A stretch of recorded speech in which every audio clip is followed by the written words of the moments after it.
Bismillahirrahmanirrahim. Alhamdulillahirabbil alamin. Allahumma shalli wa sallim ala sayyidina Muhammadin miftahi babi rahmatillah adada ma fi ilmillah salatan wa salaman daimaini bidawami mulkillah wa ala alihi wa sahbihi. Assalamualaikum warahmatullahi wabarakatuh. Sahabat online yang dirahmati Allah, alhamdulillah kita bisa berjumpa kembali. Mudah-mudahan senantiasa dilindungi Allah, diberi kesehatan, diberi maunah, dan diberi hidayah oleh Allah Subhanahu wa Ta'ala. Beberapa hari lagi kita memasuki bulan Muharram, bulan yang dimuliakan Allah Subhanahu wa Ta'ala, tahun baru bagi umat Islam. Adakah amalan-amalan yang dianjurkan di bulan Muharram ini? Mari kita simak penjelasannya Habibana Novel bin Muhammad Al-Aidrus berikut ini. Ini kita akan masuki bulan Muharram, ya.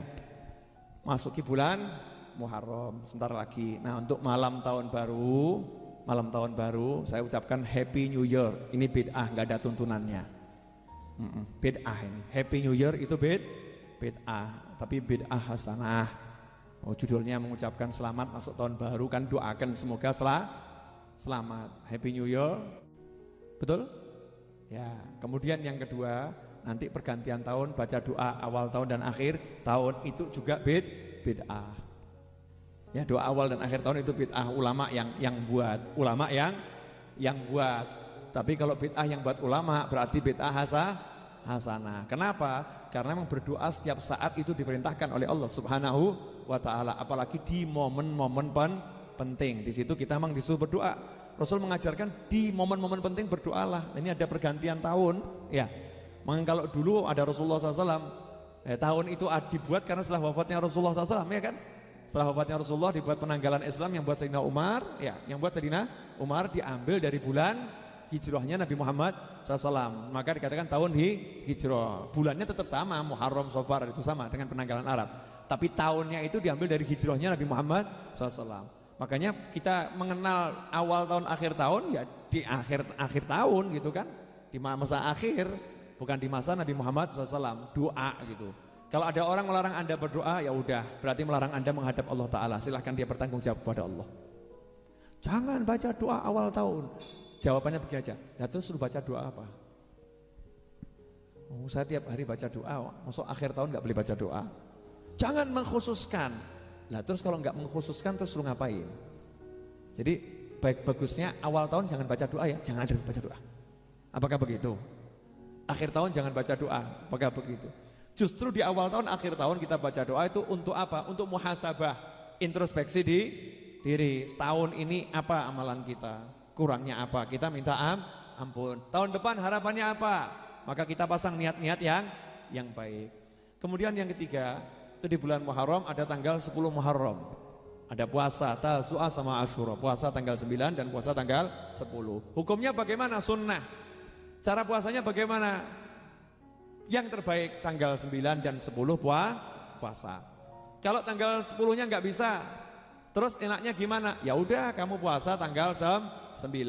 Nah, 9 nggak bisa, bisa tanggal 10 gimana? Ya udah, kamu puasanya tanggal 10. Nah, kalau nggak bisa, ya udah nggak usah puasa. Gitu aja kok, repot. Paham ya? Kalau bisa puasa itu bagus. Ya, kalau nggak bisa, ya namanya juga nggak bisa. Terus apa amalannya di tanggal 10 Muharram? Ya, tanggal 10 Muharram itu selain itu memang hari selamatnya Nabi Musa alaihissalam, hari selamatnya Nabi Musa, tapi jangan lupa itu juga hari pembunuhan cucu tercinta Nabi Muhammad SAW. Ya, disembelihnya Sayyidina Husain itu tanggal 10. Makanya di tanggal 10 itu kita ya mendoakan keluarga kita, karena ada memang musibah besar. Masa keluarga Nabi dibunuh katanya bukan musibah? Ini yang ngomong berarti orangnya gila itu. Kalau ada cucu kesayangan Nabi kemudian dibunuh, dibilang ini bukan musibah untuk umat Islam, maka yang ngomong itu orangnya gila. Coba bayangkan gitu ya, cucu Nabi disembelih, itu kira-kira musibah untuk agama kita enggak itu? Musibah yang luar biasa, karena cucu Rasulullah ini adalah seorang ulama yang luar biasa, ulama dibunuh. Maka kita petik pelajaran, seorang yang luar biasa itu pun ya diuji, ya dapat ujian. Nah kita bagaimana dapat menyikapi pembunuhan Sayyidina Husain? Gak usah lebay gitu ya. Seperti orang-orang yang berbuat bid'ah lah itu. Kemudian mukul-mukul dirinya, itu haram, gak boleh kan ya. Nyobek-nyobek bajunya, itu haram, gak boleh. Nah ngapain? Ya udahlah duduk, baca doa. Hasbunallah wa ni'mal wakil, ni'mal maula wa ni'man nasir. Dibaca 70 kali. Dah baca 70 kali hasbunallah wa ni'mal wakil, ni'mal maula wa ni'man nasir. Cukup Allah sebagai pelindung. Sebagai bentuk simpati dan empati kita kepada Sayyidina Husain radhiyallahu taala anhu dan kepada Nabi Muhammad SAW. Ketika cucunya dibantai, jangan kemudian kita kok gak punya rasa sama sekali. Tapi jangan berlebihan melebihi batas yang diizinkan Allah sampai ke haram. Jangan. Nah kemudian jangan lupa gitu ya. Jangan lupa. Memang ada beberapa riwayat meskipun lemah, tanggal 10 Muharram kita disuruh memuliakan anak yatim. Dan kita disuruh berbuat baik kepada keluarga, tausiah alal iyal kepada pasangan hidup kita, kepada anak-anak kita. Makanya di samping kita bersedih, jangan kemudian larut kesedihan. Ya, larut dalam kesedihan. Kita juga harus ingat itu hari selamatnya Nabi Musa, ini ada kebahagiaan di situ. Maka kita juga harus bahagiakan keluarga kita gitu. Kasih istrinya itu tanggal 10 Muharram tuh hari bahagianya para istri itu ibu-ibu. Jadi ibu boleh minta sama suami uang lebih itu. Ayo Pak, 10 Muharram Pak. Ayo 10 Muharram. Nah, boleh. Para suami dari sekarang siapkan 10 Muharram ya, uang lebih untuk anak sama istri. Kemudian senangkan anak yatim. Menyenangkan anak yatim itu bukan 10 Muharram, setiap hari. Tapi memang di hari itu ada kekhususan tersendiri. Ulama ngajarkan begitu kan ya, hari mulia. Ya udahlah, kita muliakan anak yatim. Salahnya di mana? Jangan dikit-dikit bilang bid'ah, dikit-dikit bilang bid'ah. Akhirnya nanti kita dikit-dikit bid'ah. Nanti semua dibid'ahkan repot juga kan ya. Semua yang ngomong bid'ah itu nanti akhirnya terbentur sendiri. Ya ketika terbentur sendiri dia nggak mau dibid'ahkan. Padahal dia juga berbuat bid'ah. Udah pokoknya selama itu tidak bertentangan dengan Al-Quran dan Sunnah, maka itu diizinkan oleh agama. Ya diizinkan oleh agama. Sesuai maka menjadi sunnah. Atau bahkan menghidupkan sunnah. Sampai di sini jelas? Ada yang nanya, Habib, Ar-Raudhah buat doa awal tahun, akhir tahun enggak? Dibaca di rumah masing-masing, di musola masing-masing, di kampung masing-masing ya. Silakan dibaca. Doanya gimana? Download di Google banyak. Cari di Majmu' Syarif ada, gitu kan? Kalau yang mau gampang gimana, Beb? Ya udah nanti menjelang matahari terbenam, mau asar gitu ya. Jenengan angkat tangan doa yang khusyuk aja. Ya Allah, dosa saya 1 tahun ini tolong diampuni semua. Gitu. Ya kan? Yang pokok kan minta ampun dosa 1 tahun, dosa orang tua kita, pasangan hidup, anak kita. Di situ.